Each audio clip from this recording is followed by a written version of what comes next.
Good afternoon, everyone.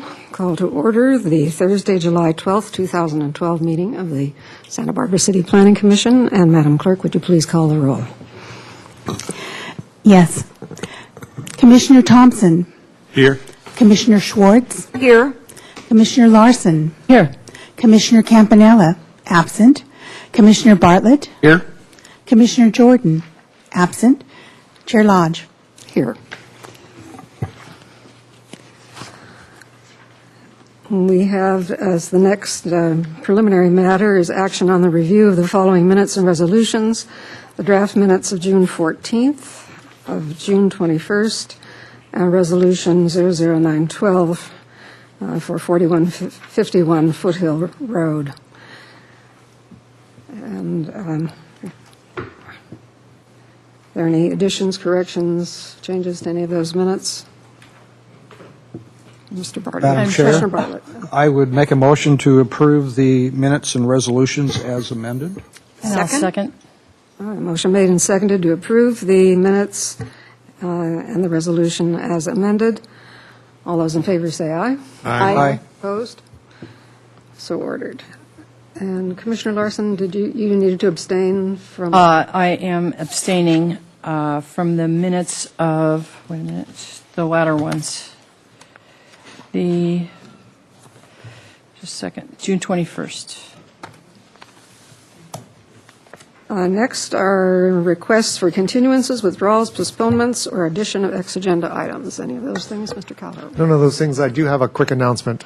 Okay. And that announcement is that on June 26th, the council held the appeal hearing for 1085 Coast Village Road, the mute button appeal for the gas station there, and the council upheld the appeal and removed the requirement for the mute button. There was one person who dissented. It wasn't unanimous. Oh, it was not unanimous. That's right. There was six there, and it was a 5-1 vote with Councilmember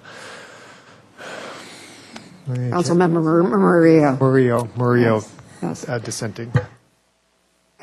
Just a comment on the Planning Commission's action on that. They did have an extensive discussion when the ordinance was being developed on whether or not to require mute buttons. And they decided at that time, since the sound was contained within the private property, as long as it wasn't going off that and wasn't causing a problem elsewhere, that they would not do it. So they had a significant discussion of that issue before when the ordinance was adopted. Okay. This brings us to the time for comments from members of the public pertaining to items not on this agenda. Is there anyone here who wishes to make any comments under this section? If not, I'll close that part of the Planning Commission meeting, and we're up to item 3, rezone and general plan map amendment initiation. I just noticed a little typo in the title there. It says general plow. You might want to change that. in the title, Julie. Did you see it?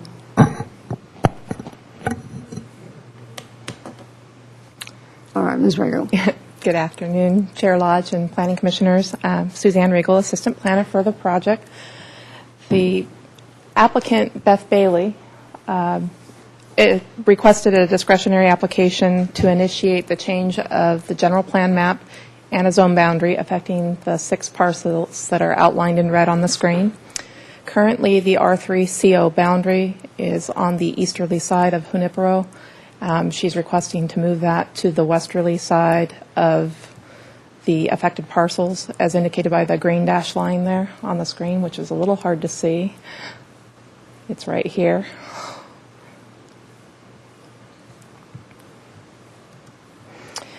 This is an aerial of the vicinity of the proposed rezone and general plan and map amendment with the area outlined in red again. Little history on the CO zone was that it was established in 1957 with a half-block buffer around the hospital facility. It was enlarged in 63-64 to a one-block buffer of the hospital. And then in 1970, they decided to extend the CO zone south of the hospital facility towards Highway 101, and it included these affected parcels. In 1982, it was altered once again through expansions and reductions through the housing and commercial assessment, which was citywide. They decided to alter the boundaries and effectively downzone these parcels to R3. That 1982 downzoning actually resulted in our current zoning map boundaries for the CO zone. You can see the CO in light blue there. The SP8, which is the hospital zone, in kind of a lavender or a darker blue. And then these affected parcels are outlined in red in the R3 zone, which is gray.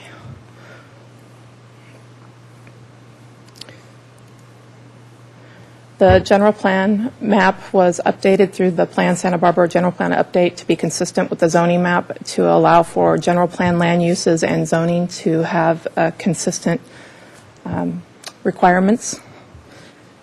In this case, it will go from medium-high residential density to office medium density.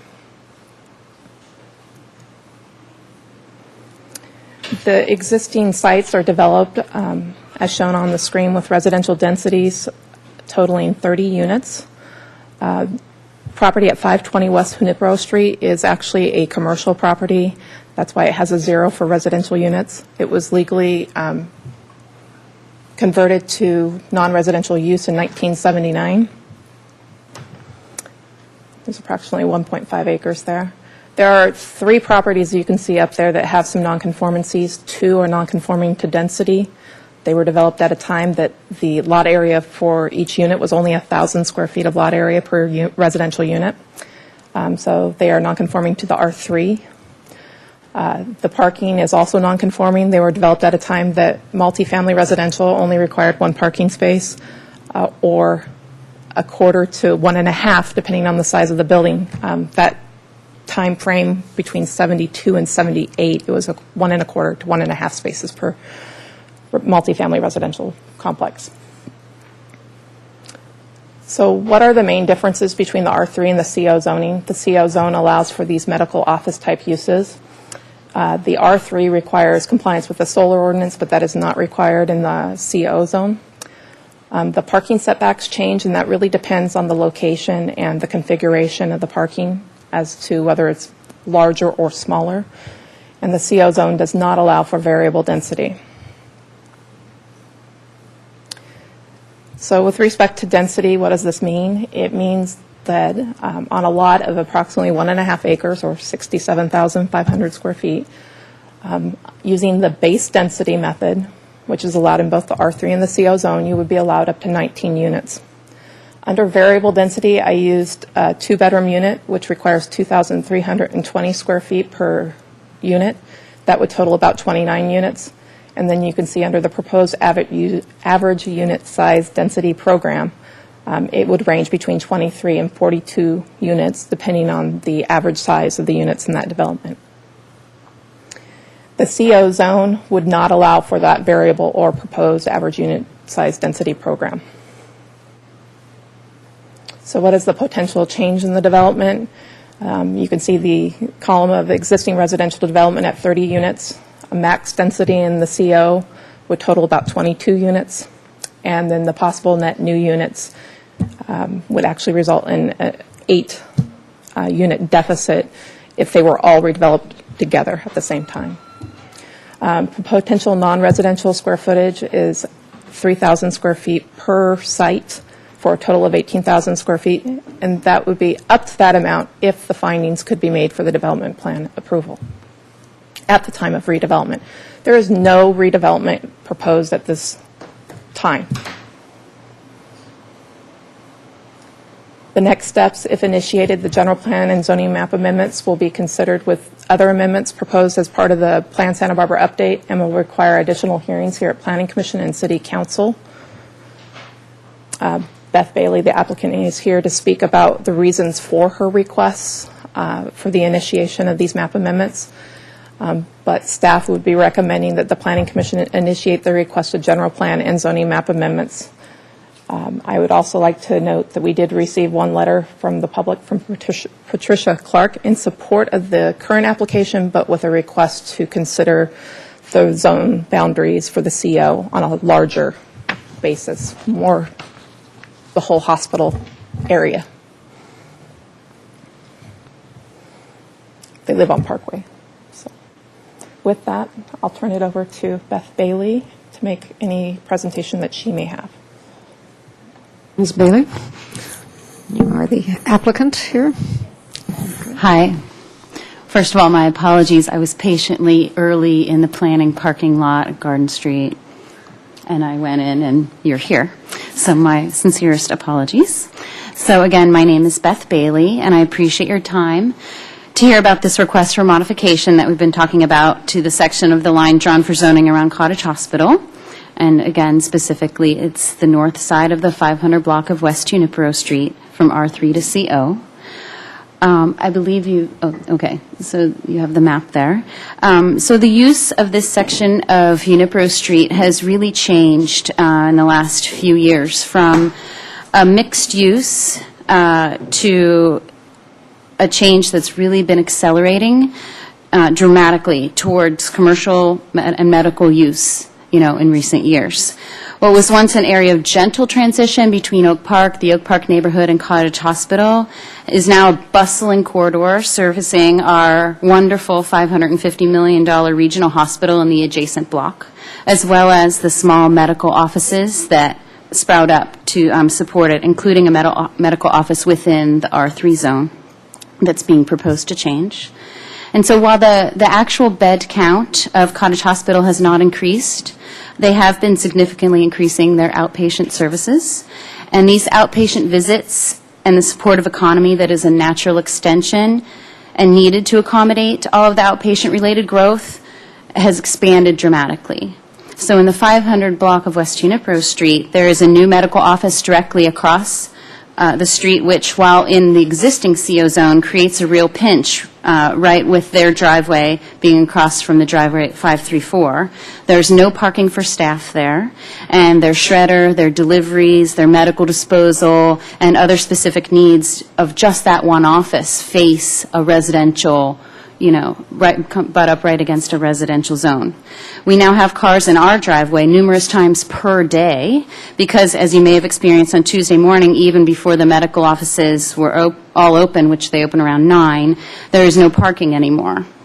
There's also a medical office, as I mentioned, on the R3 side of the street that has limited parking, and all staff plus many patients must find other parking. The look, the feel, the use, the noise, and habitability of the Junipero Street corridor has changed dramatically to what feels to be a full-on commercial zone. And just some specific examples to highlight some things from the document that I had sent in. There's daily trash service to all the accounts on Unipro. There are deliveries to the new loading dock, which is of the hospital, which is adjacent to the 500 block and includes a gas storage facility. There's the new power plant just 2 blocks away, emergency service, and of course the new helipad, which uses the 500 block of West Unipro Street as its FAA designated flight noise abatement zone. And on a personal note, my younger daughter recounted a bad dream involving a helicopter at breakfast recently, and she said, because one had come the night before and was shaking, her bed, and, it was true. I mean, it shakes our whole house. We're right on the noise abatement zone. There are delivery trucks, garbage trucks, food trucks, medical employees, ambulances, city buses, and all of the regional buses and transit that all now use the 500 block of West Unipro Street as their route. So it's challenging to back out of the remaining private driveway, and we have to rely almost every time on oncoming traffic to stop or wait for us to pull out. Trash and other debris that you may see in a typical commercial use area are really a constant burden. We pick it up numerous times per week. So the recommended adjustment to align from Unipro to the back of the front-facing properties would help address these issues well and allow the large existing parking lot to provide a buffer to the neighborhood. It would continue the step down of the zoning already in place and realign the area to the Cottage Hospital EIR description that, quote, medical uses occupy between half a city block to a full city block in every direction surrounding the hospital. And a large regional facility such as what we have now really could benefit from this buffer. So thank you. Thank you. All right. Would staff have anything they wish to add at this point? Okay. Questions from the Planning Commission? Commissioner Schwartz. Thank you, Madam Chair. I think my one question right now is to staff, and as I read the letter from a member of the public that we received, Patricia Clark, I'm wondering if staff has any feedback for me on considering the request from the Baileys vis-a-vis the comments from Ms. Clark about looking at the evolution of this neighborhood in a larger context relative to zoning. It would seem that, for example, that the impacts and the changes that Ms. Bailey has identified also apply to varying degrees elsewhere in the general Oak Park neighborhood, what with the increase of medical uses and conversion of residential to medical. Thank you. Mr. Cotto. Yes, at this point, we were not going to open it up to a bigger study. We had looked at this area here and felt that it was appropriate, but based on staff's kind of knowledge of the area, we are not prepared to move forward with a bigger study. We don't think it's warranted. And do you, if I could just press with kind of a follow-on question, Mr. Cotto, do you think it's not warranted because, just at this time, because we have not undertaken a proactive study of the larger neighborhood beyond the 500 block of Junipero, or for other reasons?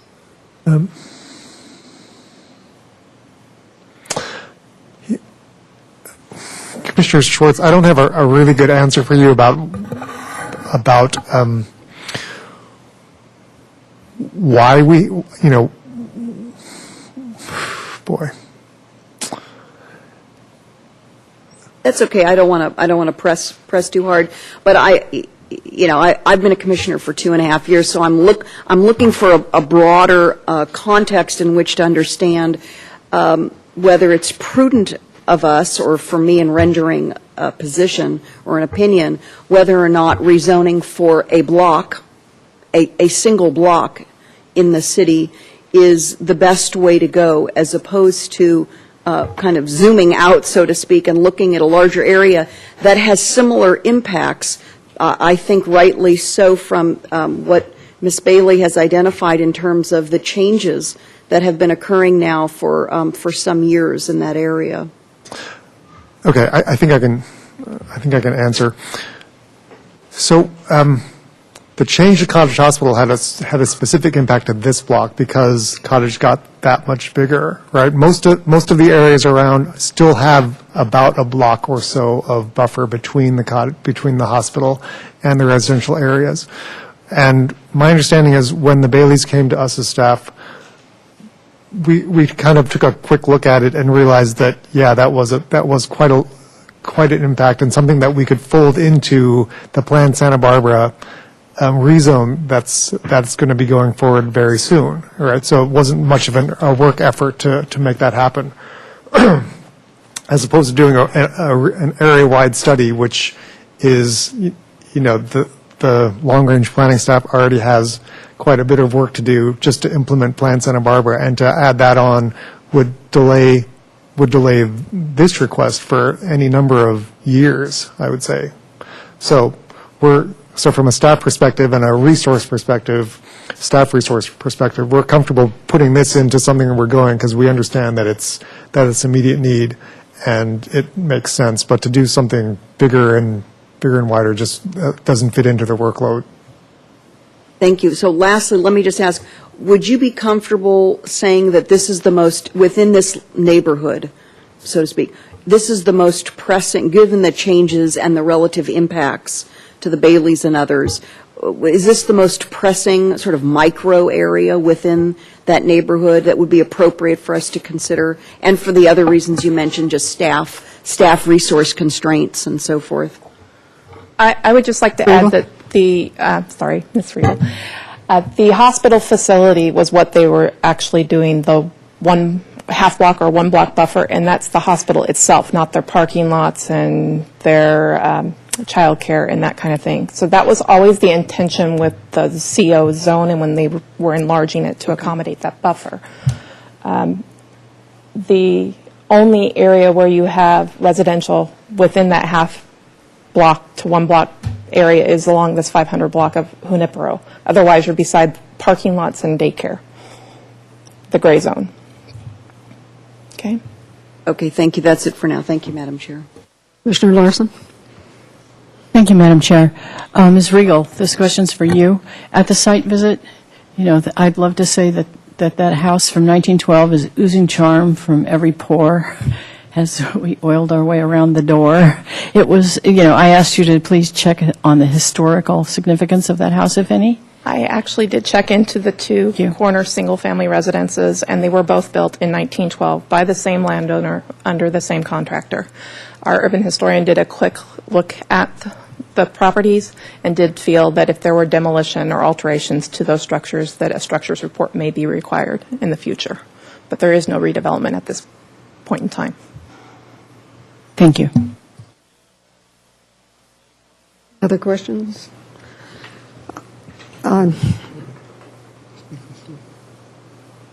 Oh, I'm sorry.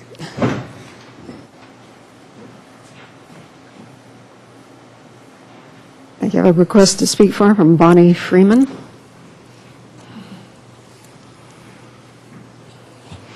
You may have up to 2 minutes. Good afternoon. I don't have anything prepared. I just received a notice and showed up, and I'm not familiar with a lot of the language, so I was hesitant to speak. But seeing the maps, I'm just wondering how it might affect. I live on Quinto. I own the home on Quinto, 415 West Quinto, and it's right on the alley. And right now, I'm currently renting the place. And between the huge trucks that come to the hospital through our alley, the alley unfortunately doesn't have a name, and I understand that that's like an important issue. But when I go to have some work done at the house, there is no place for anyone to park. Right now I'm zoned R3, and so I'm interested in trying to learn about this because I'm saying, how will this affect me and my property in the future? Is this something that's going to benefit or hurt? I'm trying to hang on to that community neighborhood feeling there. and I've done improvements to make sure that I stay in that realm. And what's attractive about it renting right now is because of that. But the parking is something, and the traffic is something, and the hospital employees and nearby medical people that park, there is no place for anyone to park in front of the house that I own.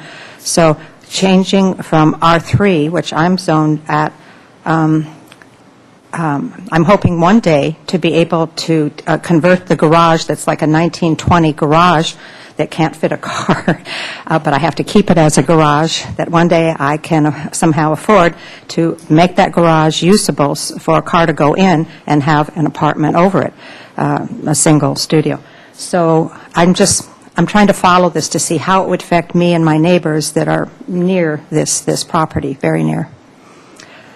And I don't know who I would ask that, but I'm just expressing the concern being a homeowner. Thank you, Ms. Freeman. Well, it's good that you're keeping a watch on what's happening in your neighborhood, and we understand the problems aren't just with you. Commissioner Thompson.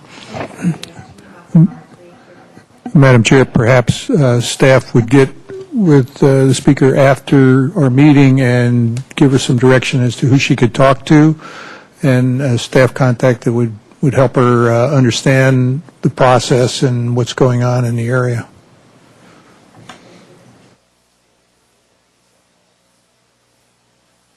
I have a question. Ms. Bailey mentioned the office across the street and that there's no employee parking. I gather that's a relatively new project. What is aren't there some requirements for employee parking with these projects, or is it only? Chair Lodge, Yes. neither Mr. Regal nor I are familiar with the new project that's across the street, so unfortunately not able to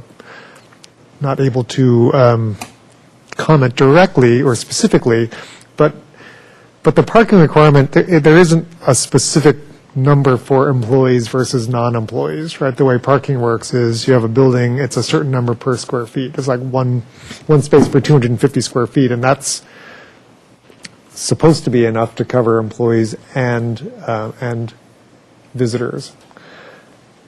But as we all know, that's, it's an average, and it doesn't always work. So it could be that this property across the street is new and it meets the requirements, but there's just more demand than the requirement, than is required for the building. But it could be that it's non-conforming as well. I'm not able to, like I say, comment on the specifics. Ms. Bailey, you have some information on? I just wanted to add that the numbers, when I said that, I just want to be clear that the way in which I gathered that data was by asking the people questions, not from a study or from any official report. And I've done some on-the-ground studies and those type of things, and then staff has, of course, provided your official records. So just wanted to be clear that when I said that, it was by asking the employees if they parked there. So I apologize if that, didn't make sense with the reporting that's standard for your group. Okay, thank you. Ms. Regal, let's see, we have 30 residential units there now. I'm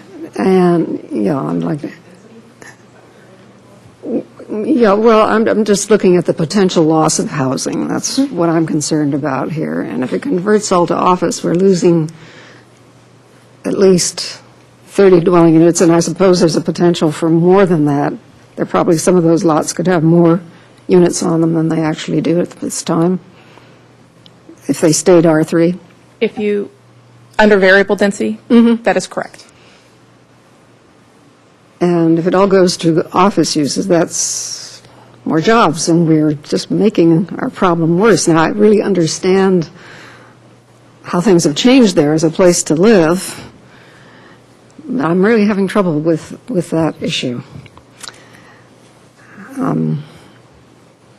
So, Mr. Bartlett, did you have a comment you wanted to make? Or Sure, I'll go. Okay. I think it was fortunate timing today that this item came on the heels of our lunch meeting where we're talking about the bigger picture of, rezoning and changing the mapping for Plant Santa Barbara, because essentially if we initiate this action today, it will fall into play and become a part of that effort so that it doesn't become redundant or duplicative. So I think timing-wise, it's a good thing. And what I like about this particular scenario, it helps reverse what's happening with the properties around the prior St. Francis Hospital.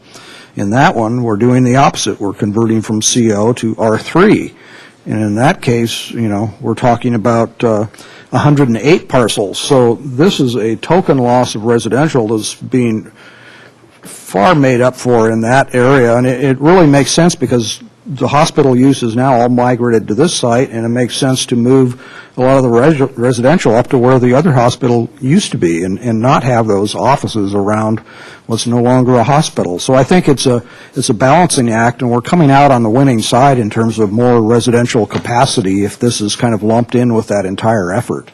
The other thing that I like about this particular application is that, with the map that you had on the screen, it does create that sort of half-block buffer, and it also gets rid of what I've always considered as being a real source of neighborhood incompatibility is when you have a zone change line that runs down the center line of a street. You have an automatic conflict. So this makes more sense running that CO zone back through the middle of the block. It makes that street much more consistent. So I think there's a lot of good things about this, and I think the timing is fortunate. So I'll certainly be able to support the initiation. Commissioner Thompson. Thank you, Madam Chair. When I looked at this, I look at the situation of 500 block, if Cottage Hospital wasn't there, but Oak Park is there, it's ideal residential location. And then conversely, if you look at it with Cottage Hospital not or being there as it is, but without the park, then it's pretty obvious that it's got to be focused on Cottage Hospital. But that's not the situation at hand. We've got both the park and we've got the hospital, so it presents a little bit of a conundrum, as was brought up by Chair Lodge. It's potentially losing residential units. But as Commissioner Bartlett pointed out, with the St. Francis Hospital going away, we're actually in the process of converting some of the office areas over in that part of town to residential. So for me, it makes sense that on balance, we have to look at the total context of the area. Cottage Hospital is there. It's growing. It's not going to go away. We have to look at the total zoning in the area, which around Cottage Hospital is CO. So I would support the request to initiate the general plan and zone change based upon those considerations.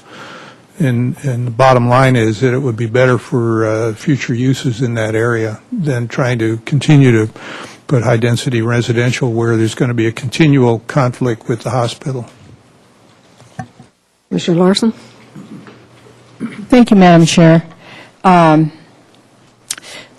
sure in reading the material that we had for today and understanding about the intensification of use around the hospital for purposes, a couple of things came to my mind because statistically, I know that Cottage doesn't have 5,000 employees at that hospital. It's system-wide. So a lot of what we're talking about in communication regards to the entire system, not just that particular hospital.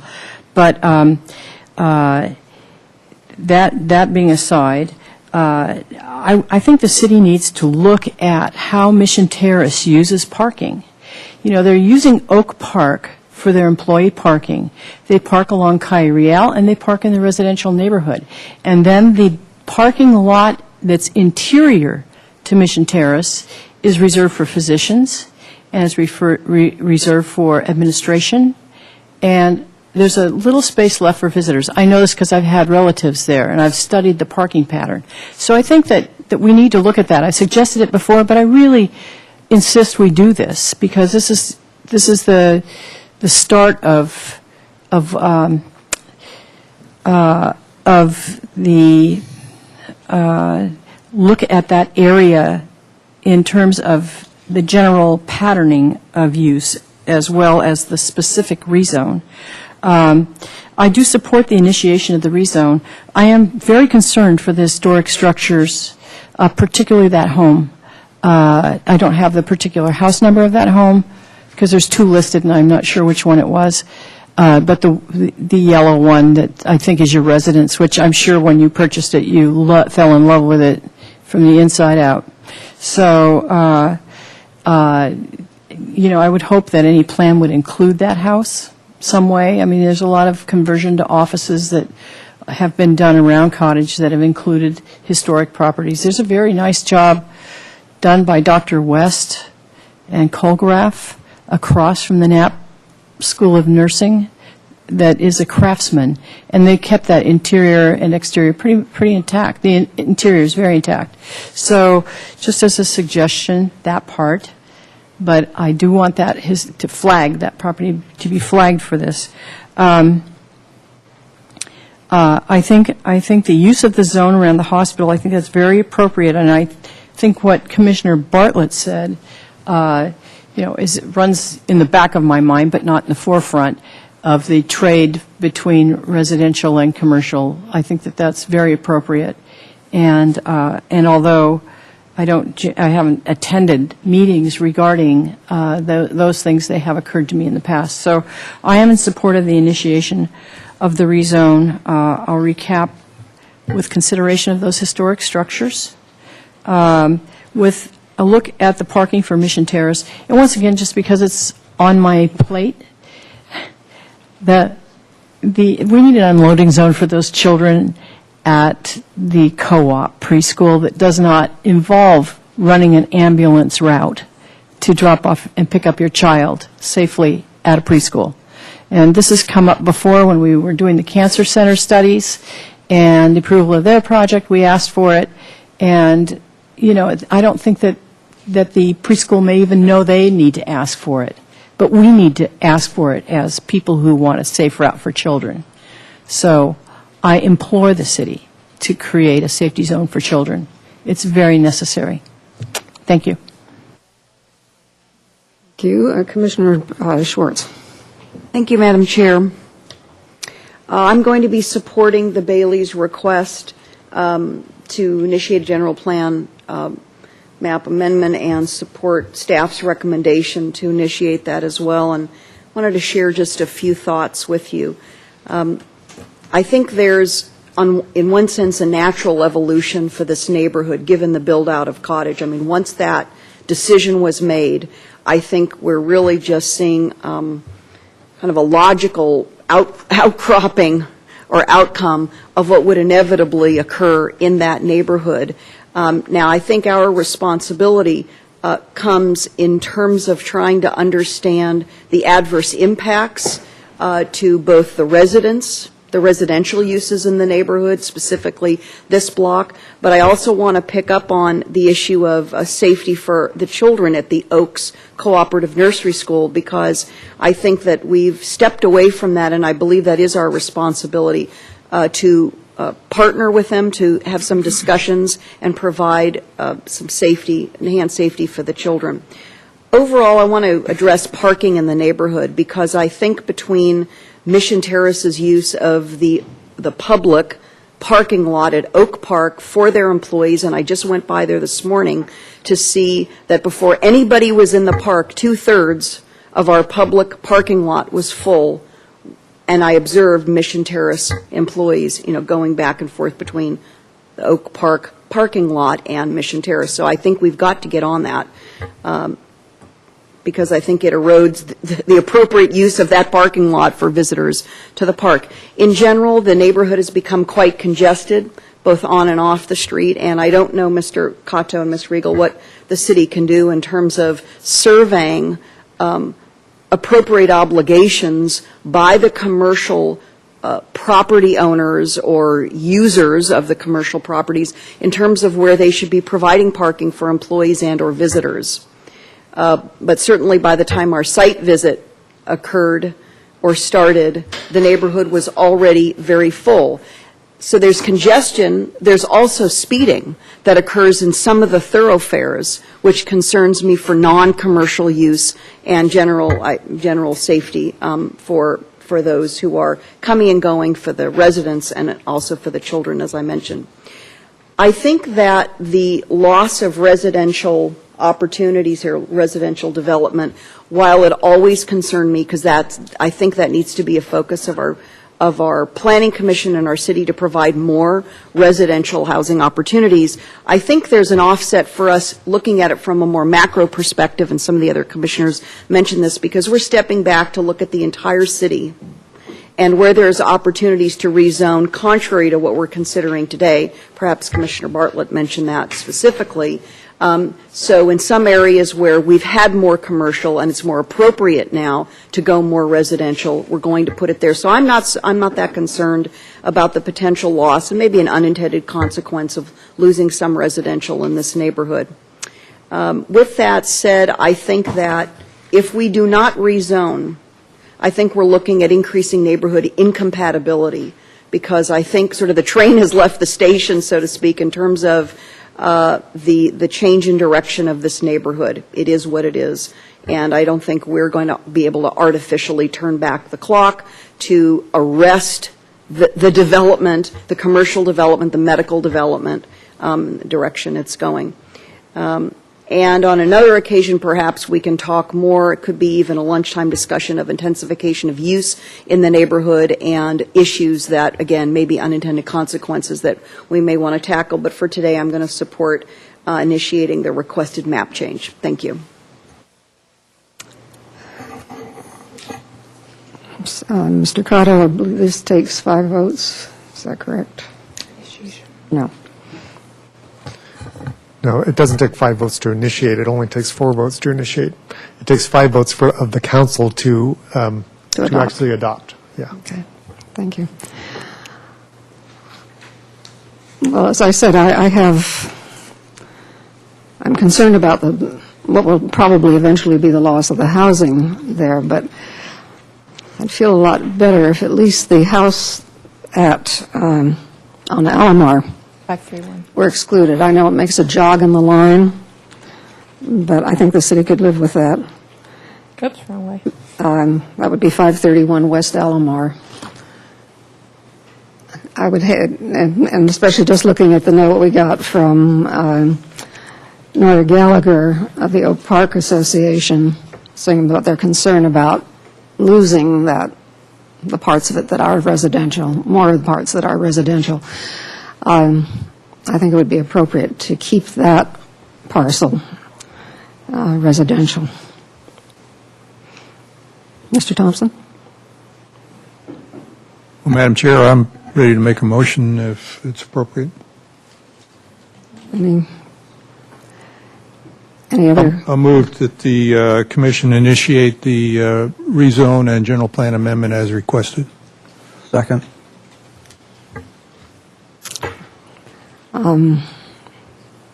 Okay, well, if the line were moved to exclude the house that fronts on Alomar, I could support it, but not the way that it is. All right. On any other comments on the motion? Motion is to approve to initiate the rezone as requested. Commissioner Thompson? Madam Chair, in response to that, I'll make an observation that in the future, any development in the CO zone may move to try to consolidate parcels, and if you had a couple of small parcels there, it would be very difficult for somebody to move forward with any kind of office development in the future. So it makes sense based upon, I agree with what Commissioner Bartlett said, that having a zone that runs behind the properties rather than on the street. And since this happens to be just two small parcels at the end of an area that conforms to what Commissioner Bartlett was talking about, I don't have a problem with including that one small residential parcel with the rest of the parcels in question. Any other comments? If then, on the motion, all those in favor say aye. Aye. Opposed? No. So it's 4-1, Lodge opposed. Okay. The rezoning is being initiated. All right.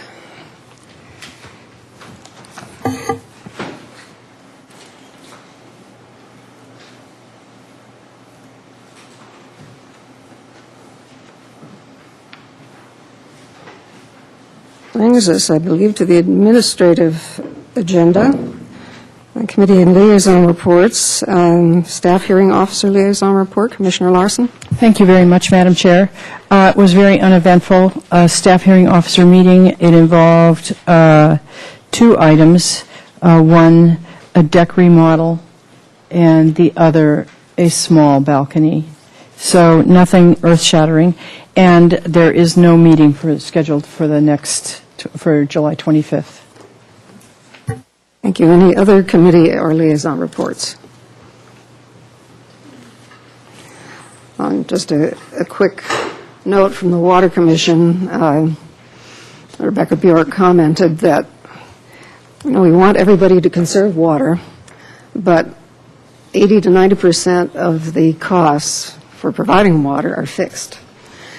When people conserve water, they buy less, they have less revenue, and what has to happen then is that water rates have to go up, which probably makes people feel like, here I'm doing a good job conserving water. But that's the reason why. The costs are still there. So, okay, and if there's nothing else, then the meeting is adjourned.